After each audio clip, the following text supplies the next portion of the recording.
94 Rocks. It is RockFest 2025, and once again we are backstage, and I'm hanging out with Nothing More and the guitarist, one of the founding members, that being Mark. And Mark, thanks so much for joining me. And first of all, how you doing? Welcome to Wisconsin. Welcome back to the States, because I guess you had a European tour, overseas tour earlier. How things going? Solid, really good. Thanks for having me. Appreciate it. Yeah, happy to be here. RockFest is always a good time. I think this is our fourth time here, perhaps. Very, very excited to be back from Europe. We had a great festival season over there. Actually got to go to Finland for the first time. So it's pretty sick getting up into the midnight phenomenon territories. You know, and it never gets totally dark this time of year. So that was really cool. Weird. So I'm not an international travel, or yet, maybe, so I'll just use that, but, you know, I don't know if I would or not. But what do you guys like to do when you do go overseas? Obviously, you guys are originally from Texas, so you're obviously heart, bred, everything right here in the U.S. of A. But what do you like to do overseas, or what's some fun things that Nothing More likes to do? Honestly, I feel like the same as anybody else. You know, you find some good food, you know, you make some friends, and try to go out and see some of the towns, see the area, see the culture, and especially the history. I mean, there's so much over there. You know, it's thousands of years old. You know, we're over here, we're hundreds. Yeah. You know, as far as you know, the museums and the monuments and things like that, all the big cathedrals. So they're really cool to see if you're a history buff and into that. We like doing that, or just doing absolutely nothing and binge watching some shows, you know, to try to connect with family at home. If you know, my wife's watching something, I'll try to catch up on that. Yeah. What's the vibe like over there for overseas for the band Nothing More? Obviously, we know what it's like here in the States, but what is it like over there for you guys? It's great. It's very strong. In general, I love that things are a bit different. It's honestly just it matters if you go and put in the time, and you're there exposing your music and your art to the people and making connections. It's not like, oh, if you just play over here and you do well over here on the radio, you're going to be huge or big there. Because there are bigger bands over here that aren't as big or big at all over there. So you just have to put in the time. To give you some perspective, I guess we've been going about 10 years now over to Europe and building it over there. So we're almost as big over there as we are here, which is really cool. You know, we're doing like 2,000-3,000 ticket venues now over there. I'm really excited for the November headline run. We'll go back, start in Finland actually, so that'll be sick. You like hockey? Man, I got this tooth like knocked out when I was 9, so hockey's just not my thing. Okay. Cool. Hey, you know, 22 years of doing this, I believe. You guys started back in 2003, and you mentioned we're almost as big over in UK as we are now. It took a long time to get where you're at today, but I'm sure the challenges were well worth it. Absolutely. Honestly, I wouldn't trade like a midnight success story for the journey we've had. Yeah, it's taken a long time, but it builds character. You know, you cut your teeth, and you know how to not be an asshole, you know, to not be a dick and let the success go to your head. Honestly, that's really important, and I'm very grateful for our journey. Did you ever think when you started way back then you'd be here today? Was that your goal? What was, I guess, your inspiration inspiring to do this? I have a big passion for songwriting and sharing music and love and art with the world and with people in general, because it spoke to me and helped me through some dark times and got me through some shit.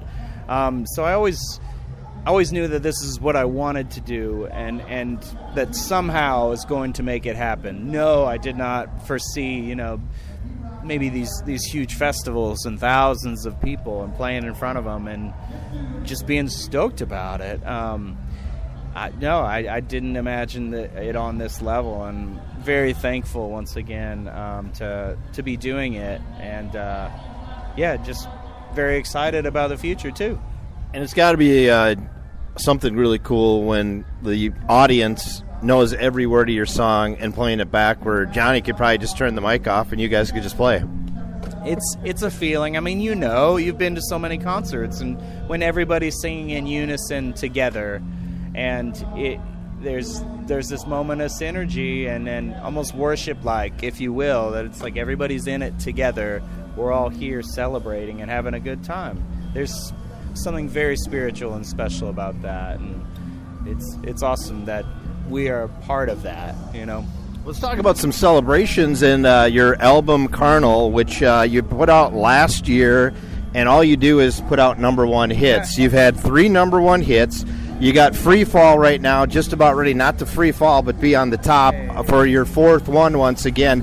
What has that been like for you guys with this album getting such great exposure and all the success it's having?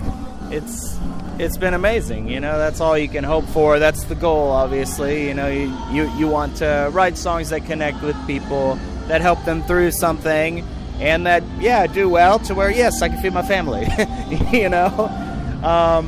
So it's just been amazing once again, and we do have some things in the works already for even more little special things we're going to drop in the fall. Very excited about that, and like I said, go back to Europe in November, and then we'll do a big one last hurrah, lap, victory lap, if you will, for the album. Pull out some of the other songs we haven't played on this album live yet, which will be fun. That'll be January through March of next year. Let's talk. I had a chance to talk to Daughtry last month, and we talked about the Free Fall song and that. Now, of course, he said, he basically, nowadays, you just, lack of better words, you just phone it in because you guys aren't in studio together doing it. So he does his part, you do your guys' part. But, let's talk about collabs a little bit. I mean, you've done some collabs, but this collab has just taken off. Yeah, it's done very, very well, and we're excited about it. We shared... Johnny shared most of the demos actually with Chris because he's a big fan, and Free Fall was the song that moved him, and he was asked if he could possibly sing on it, and it was like, oh, of course, dude, yeah, we'd be honored. So I'm really, really happy that it happened. There's always scheduling conflicts of like, they're on tour, you're over here, and it's like, can you go to a studio, we'll send you the stems, and he nailed it. You can feel the emotion in those words and in his voice, and stoked about the other collabs like you were talking about on this record, like especially with I Prevail and Disturbed. It was really cool. We did the show in Switzerland with I Prevail and Disturbed, and it was sort of like a cliche type of thing. After the show, everybody's backstage, we're blaring Gojira and just having some drinks, having a good time, getting to know each other more. And from there, that basically led to me sending Eric all the demos and him being like, dude, House on Sand's awesome. I would love to get nasty on that one. So he did that, and same with David on Angel Song. It's been a blessing. We definitely had a big batch of features on this record. You think we'll have a chance sometime to see Chris on stage with you guys? Is that maybe in the works, or can't say yet? Well, actually, we just did that tour with Disturbed and Daughtry, and he actually came out, several nights, and would do double duty. Cool. That was always fun, always really good. He's such a powerhouse vocalist. I know we're working on this album you've got now for, it's been out for over a year now, but guys like me are always asking what's going next, what's coming up and that. So what are you guys looking at? What's the future, I guess, for the next music for Nothing More? Yeah, there's some special things, little gems maybe in the next few months, just little things. But yeah, we are working pretty much kind of like trying to balance family life and work life till November, till we go back to Europe. But there's like a week a month we'll do some recording and some writing for the next record too. So just trying to keep things going and not be pressured when homework's due and it's like, where's the album, guys? Anything that you guys haven't done yet that you really want to do, you've been thinking about, that's kind of, now that we've been doing this for 22 years, obviously, and you've got the success you've had, I'm guessing you got a little bit more say on what you can do. So is there something that maybe you guys are thinking about? Maybe, I know a few years down the road is going to be 25 years. Are you thinking on some of those kind of things? What are we looking at? Man, maybe Hawaii. I mean, we got to freaking play Hawaii, go back to Australia. We haven't been there in a long time. Go to Japan. We haven't been to South America ever.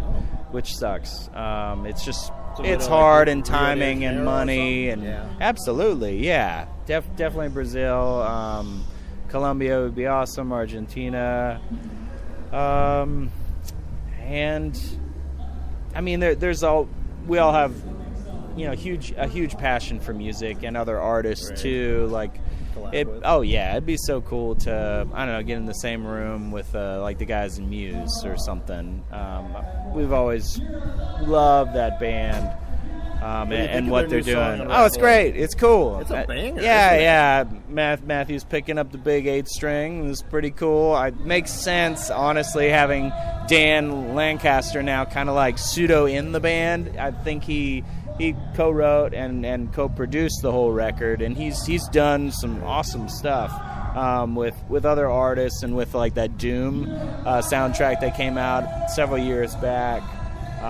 So it's pretty cool that I feel like you can see his influence on them and having them get a little more grimy. Do you ever fan geek on any bands at all still, or what? Absolutely. Who are those?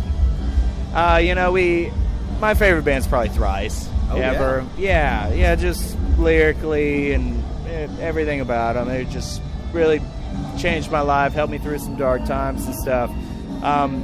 We got to do a fest actually over in Belgium, Grass Pop, with them, and it's funny. It's like our whole band's just there, just at the soundboard, just watching, like singing all the words, like the entire time. And the next day they're just hanging out, and we are too, actually, for an off day at a different festival.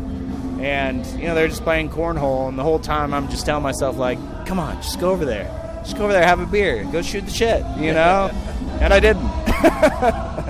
Which is dumb, because I really just should have. Right. But I don't know, there is always the thing of like, don't meet your heroes. It's True. like I can just leave them there. I don't have to know them on a personal level. Right. I don't know. Is there one band yet that you still would love to go out and do something with or tour with that you haven't had that chance to do yet? I mean, since the door is wide open.